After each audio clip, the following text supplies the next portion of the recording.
বিশ্বাস, এ ব্যাপারে আমাদের কোনো সন্দেহ নাই। আমরা আল্লাহকে একচ্ছত্রভাবে বিশ্বাস করি, কিন্তু সন্দেহের কাজ করি। আল্লাহর প্রতি বিশ্বাসের ক্ষেত্রে আমরা সন্দেহের কিছু কাজ করি, যেটাকে শিরক বলা হয়। কি বলা হয়? আল্লাহকে যদি আমরা বিশ্বাস করি, আল্লাহকে যদি রব মানি, তাইলে আর কারো কাছে কোনো কিছু চাওয়া পাওয়া থাকে না। কিন্তু আমরা কি আমাদের সকল চাওয়া পাওয়ার ব্যাপারে একমাত্র আল্লাহকেই মনোনীত করতে পেরেছি? আমাদের অনেক চাওয়া পাওয়া আছে মানুষের কাছে, আমাদের অনেক চাওয়া পাওয়া আছে রাষ্ট্রের কাছে, আমাদের অনেক চাওয়া পাওয়া আছে অন্যদের কাছে, আমাদের অনেক চাওয়া পাওয়া আমরা ভাবি অমুকের কাছে গেলে পাওয়া যাবে। এরকম চিন্তা মাথায় কাজ করে না? এই যে চিন্তাগুলো, এগুলো এক ধরনের ছোট ছোট শিরক।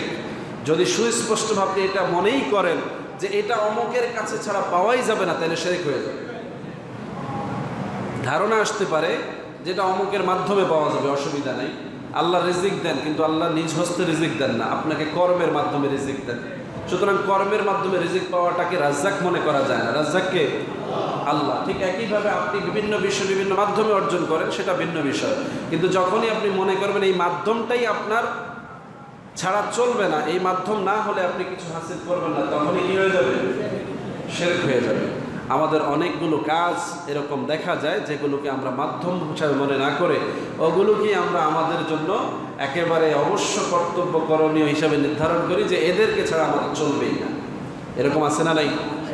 যেমন অন্য ধর্মাবলম্বীরা তাদের কিছু দেবতাকে এভাবে মেনে নিয়েছেন, তারা রব মানে, আল্লাহ একজন সৃষ্টিকর্তা আছেন এটা তারা মানে, কিন্তু তারা এটা মনে করে যে এই দেবতারা আমাদেরকে আল্লাহর কাছে পৌঁছায় দিবে না। অথবা তারা এটা ভাবে যে এই দেবতার মাধ্যমে দেবতার কাছ থেকে বা ভগবানের কাছ থেকে এটা হাসিল হবে। ওরা এরকম মনে করে না?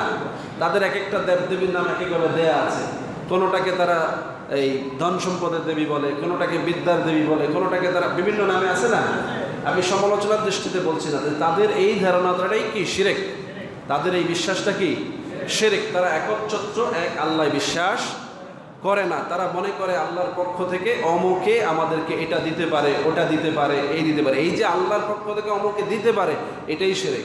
কেউ দিতে পারে না। দিতে পারে কে? মাধ্যম হিসাবে আপনি আপনার মাধ্যমে অর্জন করবেন, সন্তান বাবার মাধ্যমে কিছু অর্জন করবেন, এটা হচ্ছে সকলকে আল্লাহ কাজে লাগিয়েছেন, এটা আল্লাহর ডিস্ট্রিবিউশন। কেউ সরাসরি দেওয়ার ক্ষমতা রাখে না। একইভাবে ফেরেশতার প্রতি বিশ্বাস কেন লাগবে?